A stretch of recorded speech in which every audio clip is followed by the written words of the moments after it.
Welcome to Sports from the Couch. I gotta say, it's the stupidest thing in sports. With your host, Mike Mercado. Players cannot stand him. Coaches cannot stand him. Most importantly, the fans can't stand him. Brought to you by Mercado Airwaves. I'm gonna say it once, and hopefully I'm wrong, but it's a disaster waiting to happen. That is so bad, that is absolutely brutal.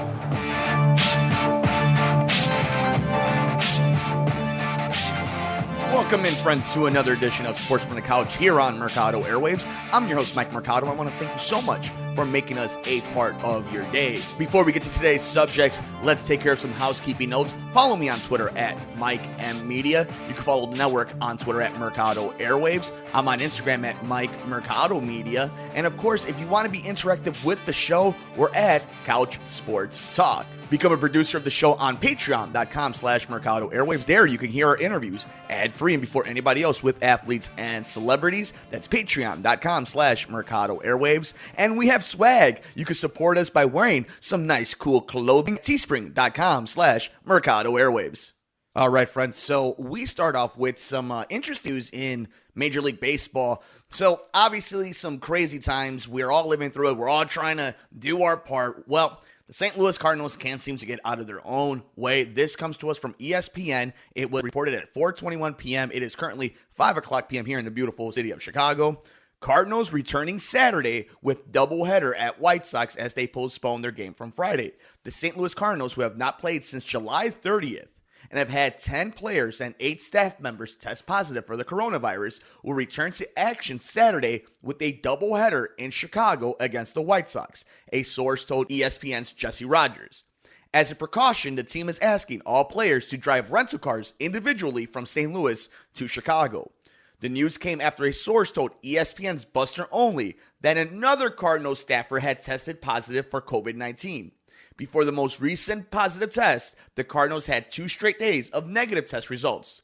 The Cardinals have now had 10 players and 8 staff members test positive for the coronavirus. Just a symptom of the big problem that Major League Baseball is having.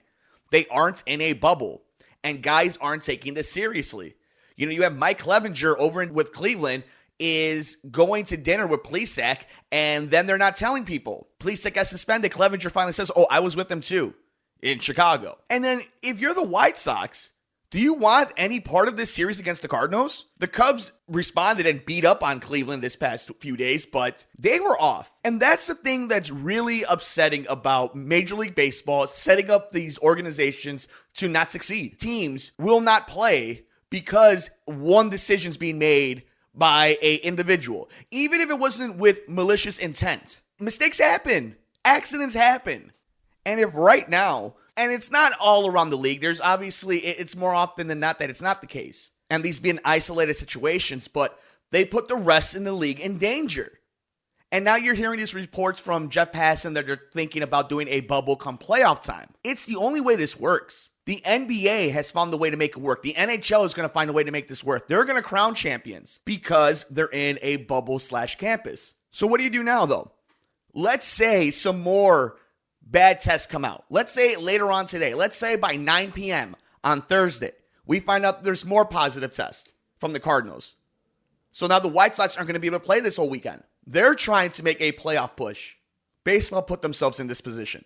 And it's going to be interesting to see how the teams that have done their part are going to suffer from it. And it's crazy here in the city of Chicago how we kind of avoided it as a fan base, and the organizations did. They've been doing a good job of making sure that they're staying their social distancing. If anybody feels any symptoms, they're being taken care of, and they're going away from the team. But then we're at this point that it's finally coming. They're not playing games. And luckily, if you're a Cub fan, the Cubs have responded, being one of the better teams in Major League Baseball this season. The White Sox are a good team. They have some injuries that's been costing a lot of teams this year. We talk about there's going to be an attrition year. But even all that, you have to now be worried and concerned about, are people doing their part? Are your own teammates doing their part and they're putting you in danger? If we find a way to get through this season, and I don't know how the Cardinals are going to do it, but if Major League Baseball finds a way to get through this, they better go to a bubble. Otherwise, what are you going to do come October when just regular flu season's around? It's hard. I get it. At this point right now, you got to start figuring stuff out with the Players Association. You still got a little bit of time. Not a lot. It's coming up fast, but you got to start talking about this. And this is the problem all sports are having. No communication. no creative thought. Titans of industry, billionaires, and they can't get their act right. So the Cardinals, Miami, who have bounced back, have really hurt this league. And now what you see, what's going on with Cleveland. But I think Major League Baseball is going to try all they can to truck through and get to those playoffs and get that money. Real question is, will they be going to a bubble? But we go from one league that had no communication and no thought process to another sport and league. And that's NCAA football and the NFL. We found out through the last few days that the Big Ten and Pac-12 will not be playing sports this fall. And then you have this outrage from the country, from a lot of people, from pundits, talking about how can they do that? They're being soft. There's only one group of people you can blame for not having college football, and that is the colleges themselves, the conferences themselves. They had all this time. The National Football League and NCAA football had all this time to make plans. And if they don't succeed in them, if they don't see season starts or season end, it's on them. Now, what's very specifically intriguing about NCAA football is these are amateurs that do not get paid. And now we're going to have that rule where they can get paid for their likeness and they can make money off their signatures and all this, right? That's great. They don't have that right now. And if you can't have students in college, if you're not having them in classes, you're going to have these football players exposed. Now, I understand. I actually totally understand and kind of agree with the idea of they're probably safer in some of these big time universities where they'll have the medical treatment and they'll have the food and they'll be able to work out and it'll be safe. But here's the bottom line. It takes one person to break that chain of command and to completely expose everybody. And that doesn't matter where you're at. And some of these colleges are going to have other students on campus. So then what? I think at the end of it, all I see right now is people using this as a platform to push whatever agenda they have. Because this is not about the players. And then if you're playing in spring football, and then you're expecting these same men to play in the NFL that very next fall or for your college and still not get paid or not have the rights like they probably should as a country that we are, where we want to encourage people to make money and to do something. These players, a lot of them won't make the National Football League. Most of them won't. Most of these 18 to 21-year-olds, highest earning potential for any type of revenue is at this point in their life. And you are denying them and have denied them for a long time. The education's amazing. Obviously, it is great for the guys who did take advantage of it. For the guys, the gals, throughout all these universities and colleges that totally took advantage of it, whether it became pro athletes or something in the medical field, journalism, media, factories, management, and just all these things, right? But the amount of money that they do bring these universities, these towns that will suffer without college football, these small towns that are on the map, that people know their names because of these prestige institutions that have been built on the backs of young adults and parents' money. But we want them to play for our entertainment. We have it backwards. Do I think these college football players, if the colleges have this stuff for them in order to play football, why don't they offer it to them in general? Hey, we may not play football this year, but still come to campus. We'll figure it out. We'll still make sure that you're getting tested for COVID. If it's available, why not you do it? It's the reason why a lot of these other conferences are not doing it. It wasn't because they have this moral thing for the players. It's because they couldn't afford all the testing and the liability. That's what it's come down to. Don't lie about this morality that you have, that it's about the children. Think about the children. It's not. I love college football, and it makes my life easier when we're able to talk about it here. And I love the fan base. The fan base this is also something now, if we want to talk aesthetically, of all the sports that are going to be played without fans, the one that's the weirdest, that needs the fans, is college football. Ohio State versus Michigan, Florida, Florida State, Texas, Oklahoma, Alabama, LSU, USC, UCLA. It's about the atmosphere, the campuses, the crowd, the pride for these schools. And if they're not there, what are we doing? So then with all that, what does the NFL do? Does the NFL take over Saturdays? I don't like that this is the news that we get all the time, that this is the world we're living in. What I find more upsetting is the people in charge, the billionaires, the commissioners, politicians, nobody had a game plan. And they're doing it by the seat of their pants. And we're here to just pick up the crumbled mess that they left. From entertainment to sports to our real life jobs. And this is just a microcosm of all of that. Nobody thought of anything. But let me know your thoughts. Do you think the Big 12, SEC, and ACC play football this year? How does the NFL respond to COVID-19? Do we get a start to the NFL season? And what are your thoughts about what's going on in St. Louis and the way a lot of these teams are handling COVID-19, even on the field? Let me know on Twitter at Mike M Media, Instagram, Mike Mercado Media, and you can interact with the show on Twitter at Couch Sports Talk.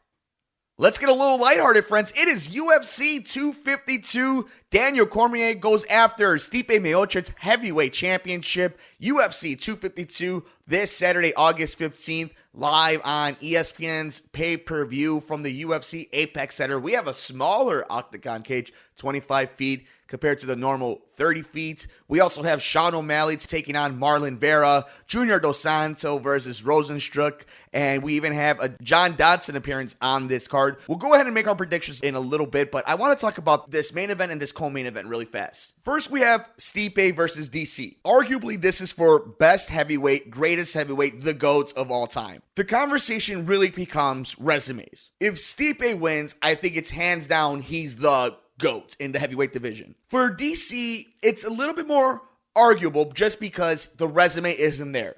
Not as many devastating names. And honestly, a lot of it comes from what he's done at light heavyweight. DC is a great heavyweight though. Hell, winning that Strikeforce tournament and becoming that champion. But the legacy thing is really interesting because while there's so much on the line for this fight, I don't think it's going to do that well.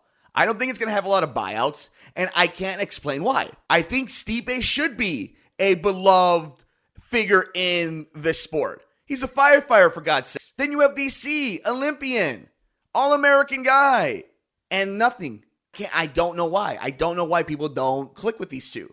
I think DC is the better fighter. I think Stipe has all of the intangibles somebody would want in a UFC champion and a champion at all. This is a tough one to call. Stipe is the underdog in this fight. And I think a lot of people underestimate how good he is. I think people underestimate how good he is just because how great DC is as a fighter in both weight classes. But I'm going to go with the champ defending his gold.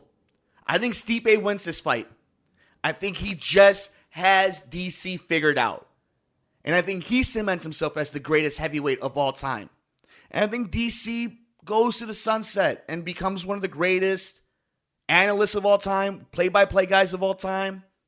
He's one of the greatest fighters of all time. And then Stipe will have Francis again and Bones, and we'll see what's next for him. But I think Stipe wins this fight and defends the heavyweight championship. But in the co-main event, you have Sean O'Malley, who has really connected with the crowd against Marlon Vera. This is all I'm going to say. It's the chance of a lifetime for both of these guys. Sean O'Malley wins. Rocket ship, we're going to Sizzler, baby. If Marlon Vera wins, young dude, kind of a badass, he could take Sean O'Malley there and make a name for himself, and he starts getting a couple fights. He puts his name in the mix, especially at a fun division like bantamweight. But I'm going to go with Sean O'Malley in this fight. He's a really big favorite. I think I love the potential of Marlon Vera as a money bet, especially as a dog. But I think Sean, it just feels like it. It feels like, all right, yeah, this is the guy. This is the fight, and soon he's going to be going for the heavyweight championship if he wins this one. So I'm going to go with Sean O'Malley in this one. He has just figured it out too, though.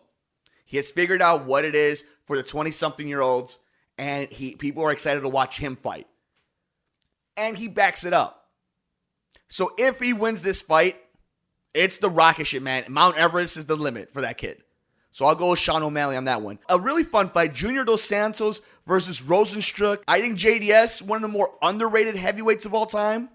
Rosenstruck, he's been a beast. And it wasn't until he got knocked out by Francis in like 15 seconds But the interesting thing about it is I believe Luke Thomas brought it up. If you really watched his last few fights, it's hard for us to define what kind of fighter he is because there's been so many weird circumstances in each of his fights, except for the Francis one.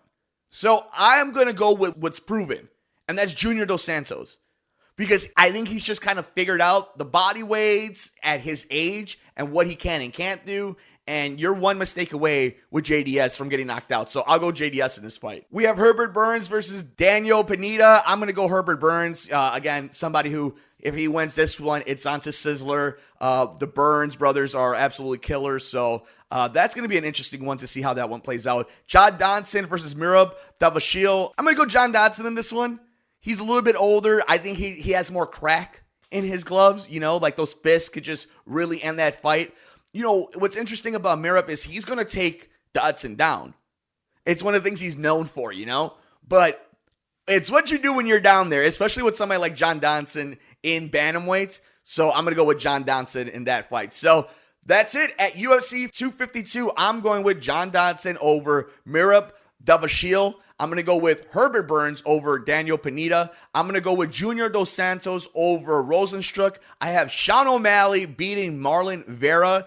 And in the heavyweight main event of UFC 252, Stipe Miocic, Daniel Cormier, I got Stipe Miocic defending his UFC championship successfully and cementing himself as the greatest UFC heavyweight of all time.